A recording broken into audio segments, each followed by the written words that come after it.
No one knows the hour. No one knew it would be that day, an ordinary Monday. I certainly wasn't expecting it. All I expected was the usual. Get up, get dressed, have breakfast, morning commute, taking the tube, dealing with the coughing and the spluttering and the dirtiness of the London streets, making my way into the office, dealing with the grind of the daily office routine, making small talk with people I didn't really like, not counting down the hours until 5 o'clock, then suffering through another commute back home with my family, and then to bed. Same old, same old. Maybe I'd fit in a quick prayer or something, but I wasn't expecting what would really happen. I didn't know it was going to happen. No one knew. My life would never be the same again. I woke up to the buzzing of my phone. It was irritating. I hated being woken up out of my sleep. It always caused me to be grumpy. So I tried to sort of silence my phone and turn back over, but it wouldn't stop. It was relentless. So I sat up, leaned over to my bedside table and picked up my phone, put in my code and moved over the lock screen, and there I had about 50 messages. 50 messages? On a Monday morning? Something must have happened. Had somebody died? Was there an earthquake? Like, who gets 50 messages in one morning? So I began to open the messages and it was the same thing. What happened? Did you see it? Did you hear the news? Has it happened to you? What about your family? Has it happened to you? Did you see it? All these kind of frantic, strange ramblings. I didn't really understand what was going on, so I put my phone down because it was too much to take. I quickly switched on my TV because I thought maybe that would tell me what's happening. And there, the news was playing, the 8 o'clock news. Breaking news. Millions disappeared around the globe. No one knows what's happened. If there's been a terrorist attack, if there's been some sort of invasion, has there been a mass disease? Is it another pandemic? There were all sorts of experts trying to offer up some sort of explanation. No one knew. More information at 8:30 a.m. I sat there, cold, frozen. Millions had gone missing, and I was still here. My heart began to race. If this is what I think it was, I knew what this was. It couldn't be. I shouldn't still be here. I was a churchgoer. I was a Christian. No. I was wrong. I got up, scrambled out of my bed, opened the door, flung through the hallway, ran to my parents' bedroom, opened their door, and no one was there.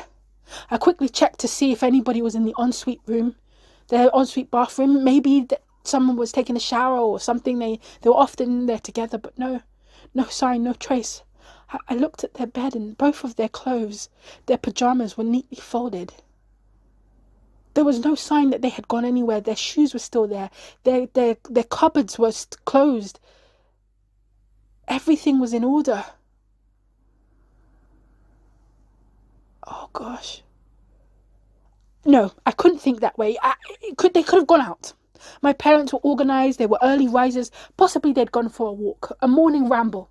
So I quickly rushed over to my sister's room to just check.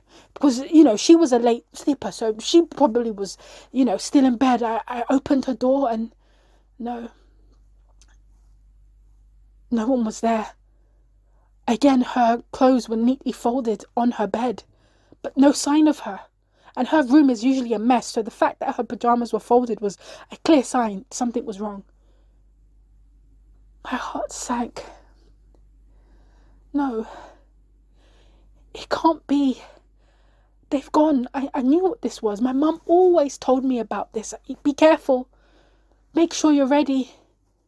Jesus will come back soon, and if you're not careful, you'll be left behind. If you're not ready, you'll be left behind. I guess I didn't take her seriously. I mean, the rapture, millions of people vanishing.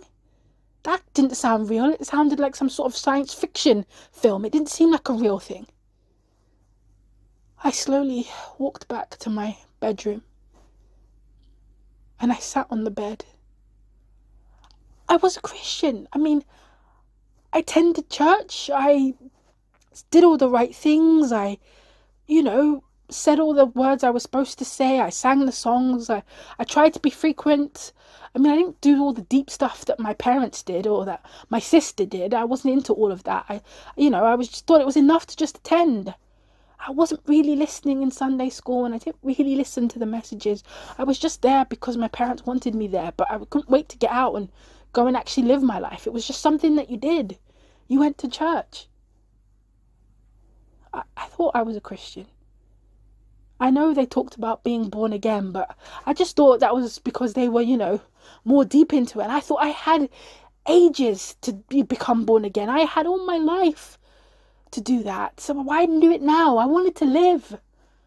I wanted to live.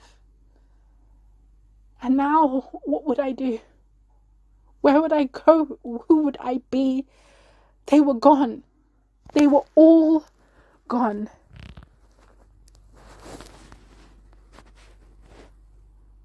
I didn't know what to do. No one knew that this would happen. No one knew they would be gone. And I would be left.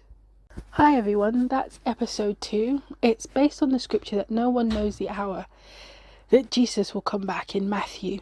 For all of those who are listening who are saved, it's a reminder that tomorrow isn't promised and that we're called to live a life of righteousness and faithfulness, to truly be born again. If you would confess with your mouth that Jesus is Lord and you believe in your heart, then you shall be saved. Don't be the one left behind. He's coming back for his church, for his bride. And I don't want anybody to be left behind. It's not his plan for anyone to be, but some will. And so for those of you who are saved, it's a reminder. For those of you who aren't saved, it's a wake-up call. Because he will come back. And you don't want to be left.